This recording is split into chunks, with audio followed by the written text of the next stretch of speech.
I just never know what I'm getting into. And, well, today I guess it's carpenter. That's a bay window on the front of this tractor that I am hauling. My aunt needs a new bay window in her house, so I hooked her up with somebody who can do that. So that means I'm also involved in it. So I'm moving that to our house this afternoon so we can install it in the morning. But that is, what is that, a 6-foot bay window maybe? It's a heavy one, that's for sure. And it's got to go up probably about 6 feet off the ground where it's got to be installed. So we're using my front end loader to get that installed and make life a little bit easier. So this morning we are going to take this bay window out, and we've got this new bay window to put in. Old window is out.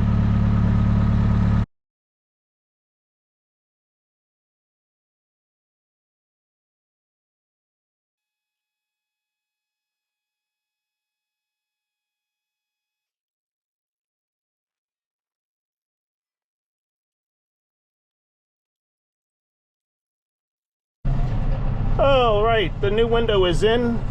We did not finish the trim work on the inside, but it's waterproof at the moment. And I've got the old window here on the tractor, taking it down to the farm to put on the burn pile. Well, in putting the final pieces back together here on the combine, this is the sprocket for the unloading auger. So there's a chain that goes up here and goes up to those sprockets to turn the cross augers on the grain tank inside, and then turn the auger that takes it up and out and puts it in the truck. Well, after I got this sprocket on here, I realized I had a couple of pieces left. I had 2 washers here and a snap ring.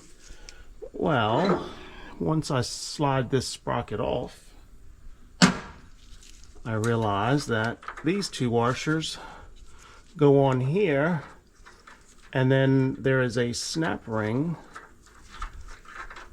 that holds all of this in place. That goes right on the end of that shaft. It's been a while since I pulled this off, so I don't remember it all. Well, I had already shoved this sprocket on as far as it would go, and it was just flush with this shaft, so I could not get the washers or the snap ring on there. So after further inspection,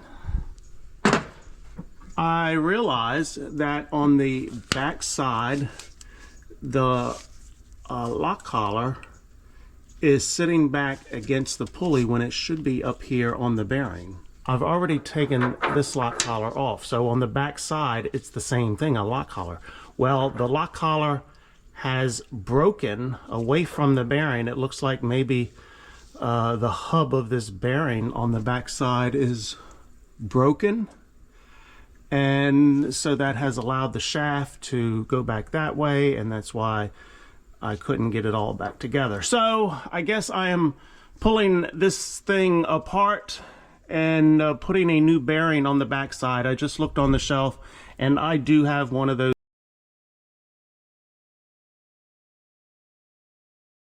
bearings. So let me just start pulling things apart. I've got to take this pulley off here, and that should be it. This pulley is attached to a hub because it does have a shear bolt on it. So it's actually 2 separate pieces. There is a shear bolt there.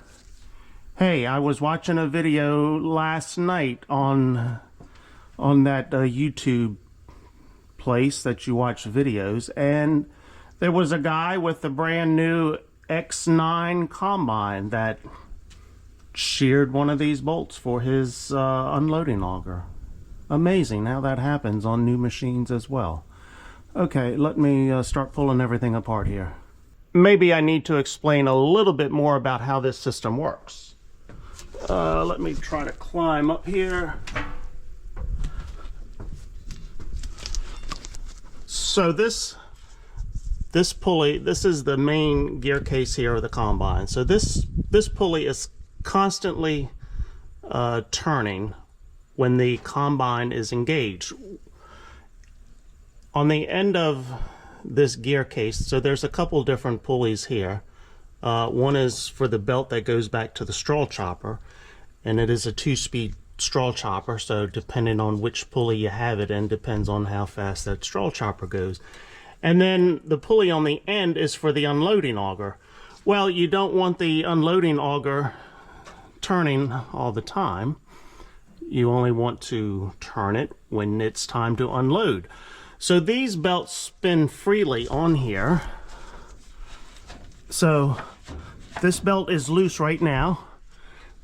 They spin around this pulley, or the pulley spins around the belt, and it is not until you engage the unloading auger, and how that happens is a cylinder right here that when you hit the button to engage the unloading auger, this cylinder pushes down and puts pressure on the bottom pulley here, that then everything just starts turning. So when this bottom pulley has the pressure on it, it tightens the belts up, turns this chain that I don't have on here now that turns all of the augers to unload the grain out of here. Well, you don't want to screw anything up, so there is a mechanism on here, what is called a shear bolt. Let me get back down here. Right here. So if something jams in that grain tank, or if something just happens, it will shear this bolt first. Just a simple little bolt here that shears, and then this pulley will spin around on the hub, so then the chain will not turn and the unloading augers inside will not turn. So when that happens, that's you say, hey, there's an issue here, what's going on? And so you figure out the issue, fix the issue, put another shear bolt in here, and then all is good. So hopefully that explained it somewhat. In my opinion, it's somewhat of a poor design. What has to happen is you have to have these guards put on here just right, going around these bolts or around these belts, because as I said, this thing is constantly spinning. And you don't want those bolts or belts, you don't want those belts to jump out of there. So this guard has to get up on there just right. And if you take it apart one time, you have a hell of a time getting it back up there the right way. Yeah, I don't know, it's just a poor design in my opinion in the way this takes place. But I think all machines are similar to this design. All right, let me pull this apart now.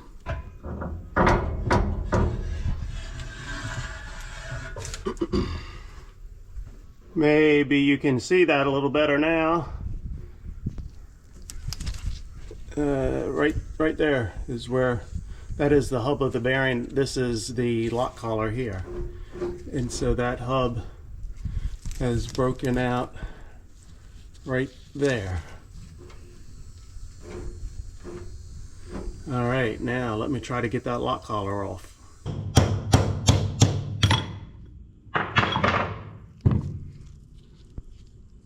It is all off of there. That bearing was not going to last much longer. Okay, if you are following along at home, it is a JD 39104 bearing that you need to fix your shaft. All right, I've got everything cleaned up here. Hopefully it all slides back on there nicely. Okay, my camera kept falling down, so you didn't get to see any of this going back together. But it is back together. I'm going to start it up and see if it works. Frogger got out of school early today, so he came down to help me. Chain is on, new bearing is on there. Let's make sure it works.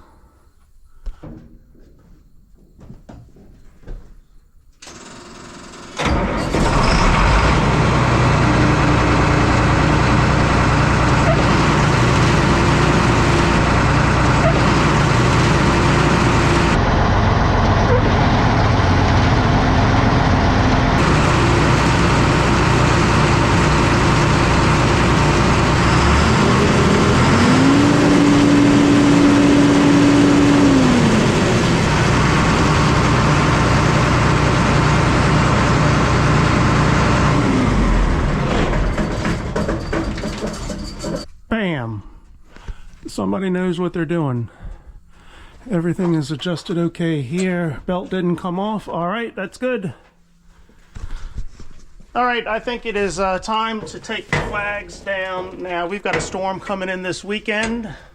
It is after Labor Day. I did tell the utility company that we were going to take flags down after Labor Day. So before they lock me up and take me to jail, I think that's what we're going to go do right now.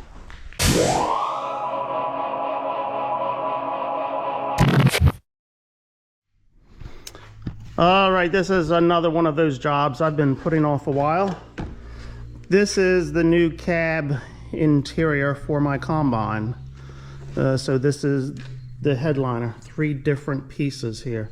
That's the section for the light and then the speakers on either side. So I'm going to see if I can do this. Okay, so this was getting a little ratty here. The covering had fallen off of here, so all this stuff is kind of just flaking and coming down. And well, you can see it right here where it was falling off. So I'm going to replace this entire headliner, 3 different pieces here. Okay, for anybody wondering what the inside of a combine cab looks like without the headliner, there you go. We've got it off. Now we got to figure out how to put the new one on.